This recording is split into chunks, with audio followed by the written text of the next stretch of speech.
안녕하세요. 파산관제인 홍인필 변호사입니다. 오늘은 채권자 이의사유 첫 번째 시간입니다. 파산 절차에서, 개인 파산 면책 절차에서 채권자들이 모두 이해하는 게 아닙니다. 통상 이의사유는 이제 제가 오늘 첫 시간부터 쭉 이제 개인 파산 면책 사례집에서 이제 직접 추출한 실전 사례를 갖고 하기 때문에 이해하기 쉬울 겁니다. 보험회사는 어떤 이의를 잘하는지, 신용보증기금 등 신용보증회사는 어떤 이의를 하는지, 그 다음에 개인 채권자들, 특히 거래 채권자, 상거래 채권자들은 어떤 이의를 하는지, 그냥 단순하게 순수한 개인 채권자는 예를 들어서 사채 혹은 계금, 이런 개인 채권자들은 어떤 이의를 제기하는지, 그 다음에 보험회사들은 어떤 이의를 제기하는지, 특히 보험회사도 손해보험을 지급을 하고 교통사고에 대해서 구상권을 행사하는 보험회사, 화재보험이죠. 이런 회사들이 교통사고 처리 특례법상 손해배상, 형사처벌을 받고 민사상 손해배상을 하고 구상금을 배상을 해줬을 때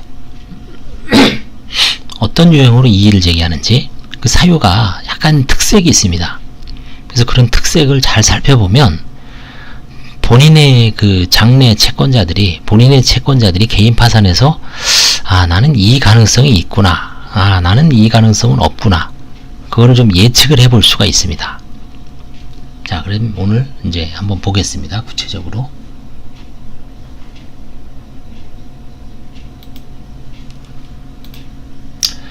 파산 절차는 파산 신청을 하고 선고를 받고 관제인이 선임됩니다. 근데 관제인은 자산을 환가를 하고 배당을 하죠. 그와 동시에 면책 불허가 사유를 조사를 합니다. 심사를 하고, 그 다음에 이거에 대해서 면책 허불은 판사가 결정을 합니다. 그럴 때 채권자들이 이의를 관제인이 기본적으로 조사를 하게 되어 있습니다. 그래서 법원에 보고를 하죠. 물론 채무자한테도 이의 사유가 송달이 돼서 반박을 할 기회를 줍니다. 그래서 채권자 이의가 이제 구체적인 이의 사유를 한번 보도록 하겠습니다. 첫 번째, 이런 유형이 있습니다. 실제 이렇게 쓴 겁니다. 쓴 거를 제가 정리한 거죠, 보고서에. 채무자가 재산을 다른 사람 명의로 바꾸거나 헐값에 팔아버린 행위가 있는 것으로 의심됨. 자, 의심되면 결국 의심을 해소를 하면 끝나죠. 자, 그러면 이런 행위가 있을 땐 관제인은 채무자를 기준으로 채무자의 재산관계 서류, 세 가지 서류가 있죠. 뭐가 있죠? 세목별 과세증명서, 지적전산자료 조회, 그 다음에 과거에 취득했던 재산의 부동산 등기부등본, 차량이라면 차량 등록 원부, 그 다음에 금융채권에서 예금이 사라졌다 그러면, 은닉됐다면 페이인포, 활성 비활성 계좌 조회, 그 다음에 상속재산에서 넘어갔다면 상속재산에 관한 부동산 등기부등본, 협의 분할이 있었는지. 자, 이런 재산관계의 어떤 서류는 제가 이제 유튜브에서 각종 재산 한 열 몇 가지에 대해서 쭉 환가 사례를 적시를 많이 했을 겁니다. 그럼 매뉴얼대로 하는 거예요, 관제인도. 그럼 신청대리인도 당연히 매뉴얼대로 면담을 할 것이고, 채무자도 매뉴얼대로 사전 인터뷰를 통해서 어느 정도 가늠할 수는 있죠. 그럼 당연히 채권자 입장에서는 자기가 빚을 떼이고 손해를 보기 때문에 의혹을 제기할 수는 있어요. 누구 명의로 바꾸거나 헐값에 팔아버린 행위가 있는 것으로 의심되니까 철저하게 조사해 주십시오. 대부분 이런 거는 이제 관제인이 조사를 해보면 별로 없습니다. 하여튼 조사는 철저하게 할 필요가 있습니다. 아까 그런 서류를 토대로. 자, 두 번째,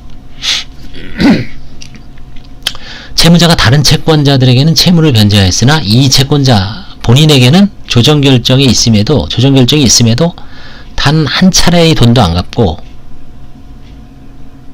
안 갚았다. 그러니까 다른 사람 건 갚고 왜 내 건 안 갚냐. 그럼 편파 변제라고 얘기하는 거죠. 편파 행위. 자, 그럼 편파 행위는 뭡니까? 채무자 회생법에 따라서 391조에 따라서 부인 행위를 그 행위 자체를 부인할 수 있죠. 변제 행위를 부인할 수가 있습니다. 그러면 관제인은 그 수익자인 다른 채권자들을 여기서 다른 채권자들 상대로 소송을 걸어서 원상회복하거나 가액배상 청구를 할 수가 있습니다.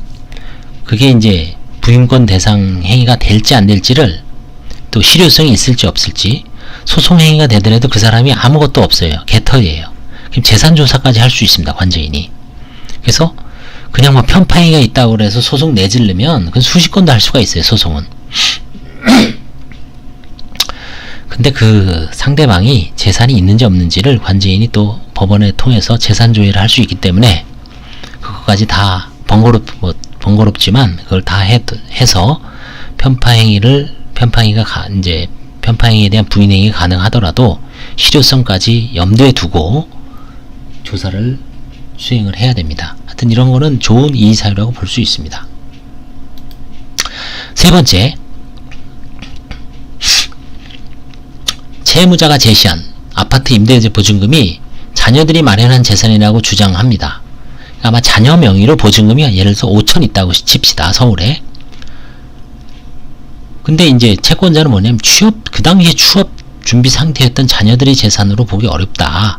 결국은 채무자 내지 배우자가 자녀 명의를 넣게 놓은 게 아니냐. 애들이 어린데 무슨 보증금이 5천만 원이 어디서 생기냐.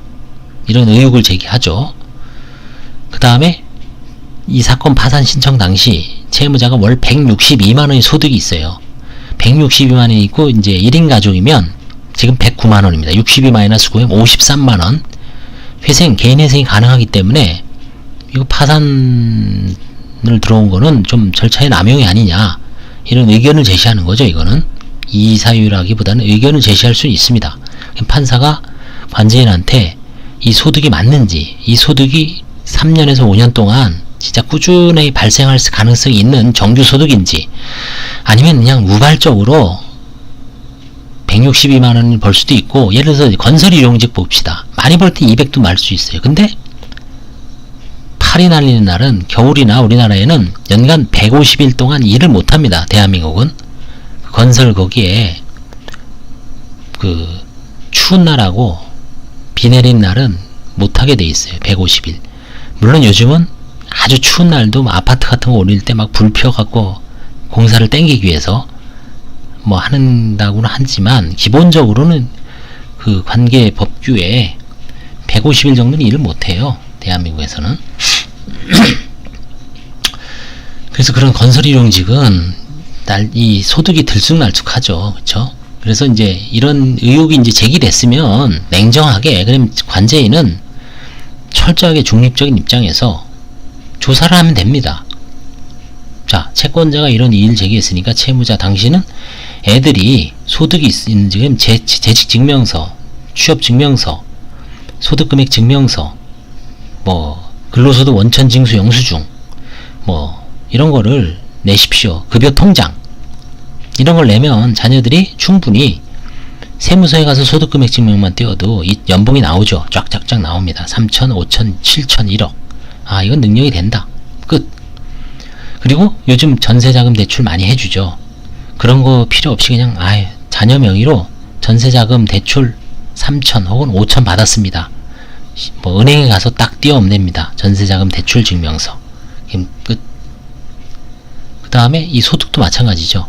정규적인 소득인지 아닌지는 관제인한테 그걸 잘 설명을 합니다. 내가 이게 직장이 아주 안정적인 직장인지, 1년 단위로 연장돼서 아주 불안한 직장인지, 비정규직인지, 정규직인지, 기간제 근로자인지, 임시직 근로자인지, 단순 아르바이트인지, 이런 거를 철저하게 요즘은 다 증명이 됩니다. 그런 거를 입증을 하고, 관제인은 중간적인 입장에서 철저하게 조사를 하면 특별하게 싸울 일이 없습니다. 네 번째, 여기서는 이제 이건 아주 구체적인 사례인데 요지만 얘기할게요. 채무자가 아마 이동식 생목주 기계를 기계로 이제 영업을 하고 있는데, 이제 파산 들어오니까 채권자는 이 채무자를 잘 아는 사람이에요. 이 사람은 좀 술 너무 즐기고 유흥비로 탕진한 것으로 알기 때문에 좀 면책을 해주지 마십시오. 이때 이제 관제인이 제가 조사를 해봤어요. 그랬더니 채권자한테도 조사를 해보고 채무자한테도 조사를 해보니까 이거 생맥주 기계는 뭐 빼돌린 게 아니고 채권자의 처분한테 그러니까 좀 팔려고 맡긴 거다. 그래서 이제 나중에 일단은 면책을 시키고 채권자한테도 이 사람이 나중에 영업하고 있으면, 왜냐면 다른 사람한테 몰래 면책 끝나길 기다렸다가 생맥주 기계를 딱 동원해갖고 또 여름에 장사할 수 있잖아요. 그러면은 너가 제보를 해라. 1년 내 면책 취소 가능하다. 그래서 양자한테 뭐 일일이 그거를 다른 사람한테 매각을 했는지 처분하려고 맡겨놨는지 그걸 알 수가 없잖아요. 그쵸? 그래서 이런 식으로 하면은 공평한 기회를 주면 일단은 채무자를 빨리 면책을 시키고, 취지가 갱생, 채무 때문에 아주 괴롭다는 거 아닙니까? 그쵸?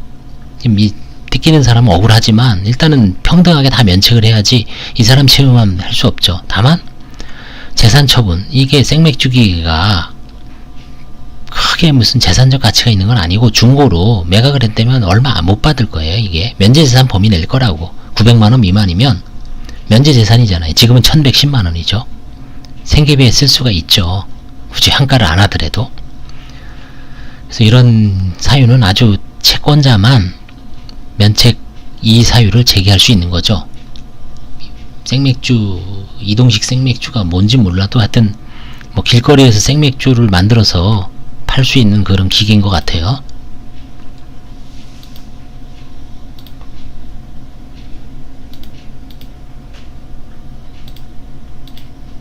자, 5번째. 주택금융공사에서 이제 이런 이의사유를 한 겁니다. 채무자 수의 임차보증금에 대한 가압류 채권자다. 그러니까 자기네가 가압류했다는 겁니다. 가압류를 했으니까 관제인이 혹시 깜빡하고 바로 면책해주지 말고 이 가압류에 기해서 가압류 효력을 일단 판정해 달라는 거죠. 가압류 효력이 유효하려면 일단 3,700만원 보증금이 넘어야 되죠.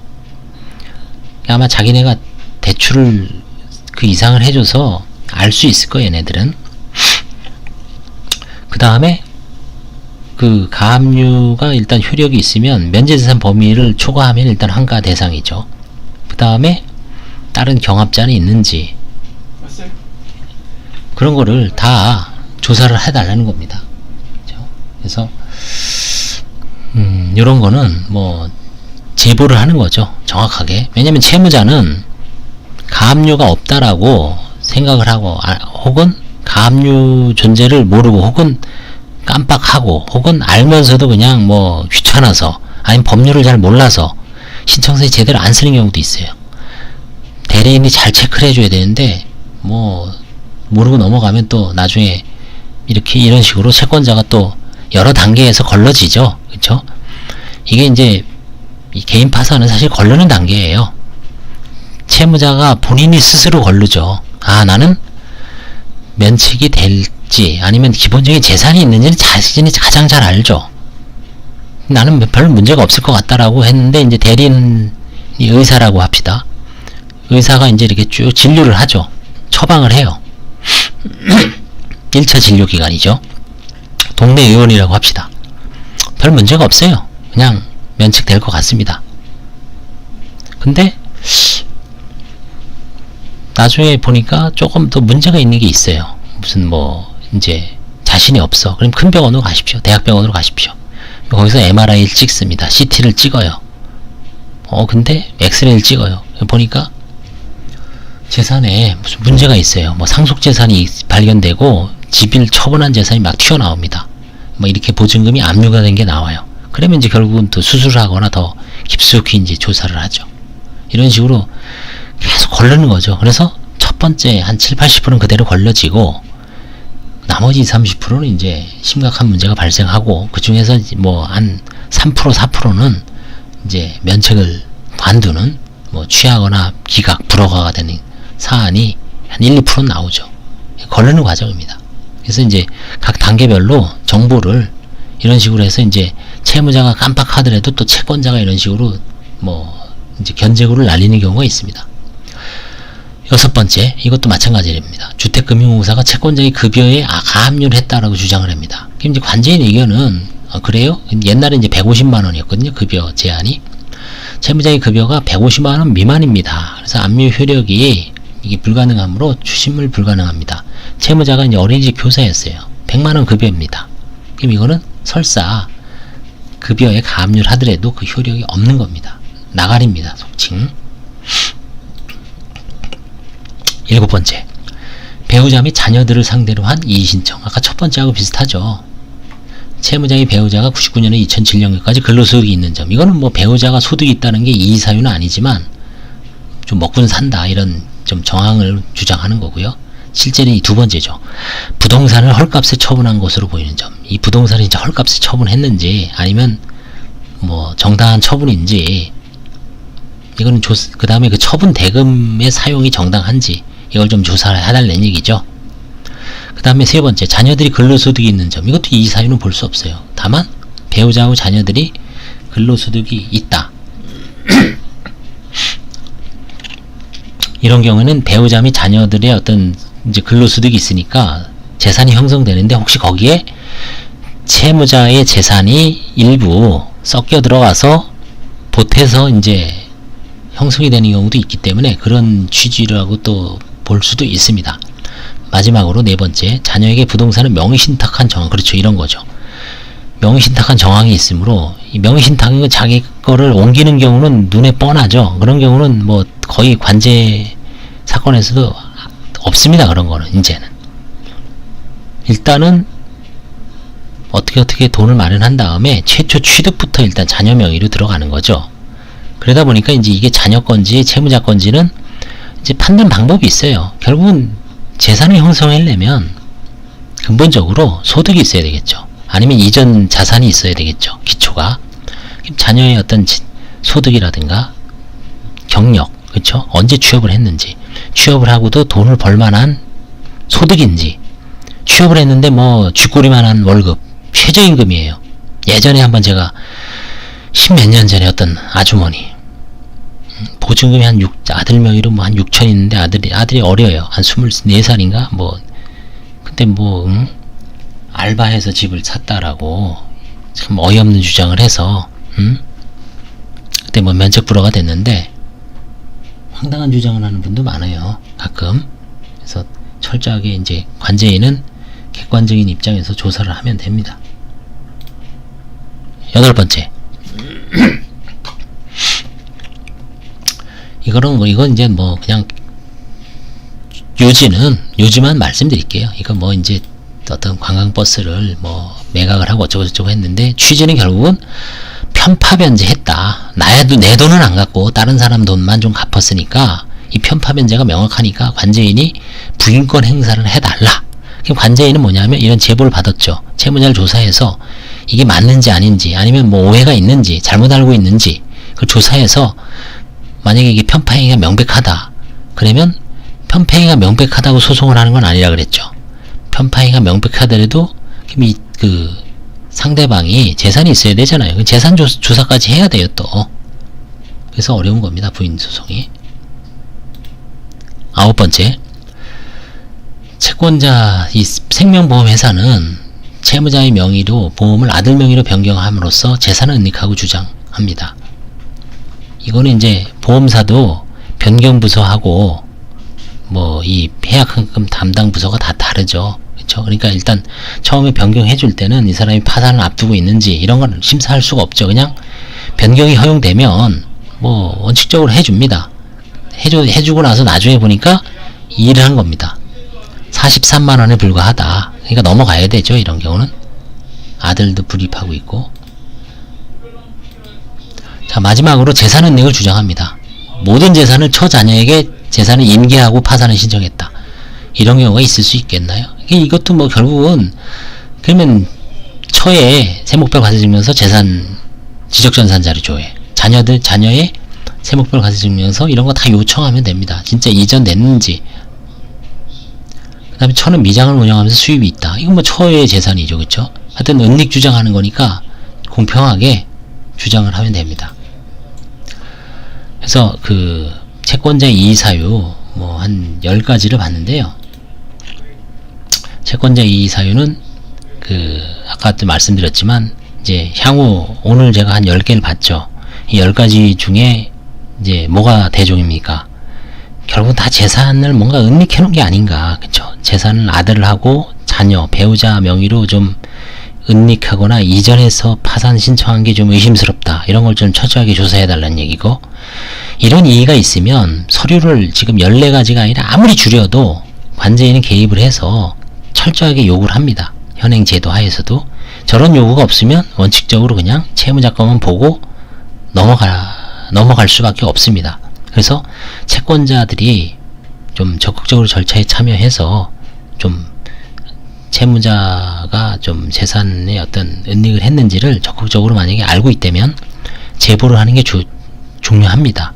그래야지 나쁜 채무자가 뭐 재산을 숨기고 면책이 안 들어오는 거지, 그냥 관심 없으면 관제인도 원칙적으로 기본 조사만 하고 넘어갈 수밖에 없습니다.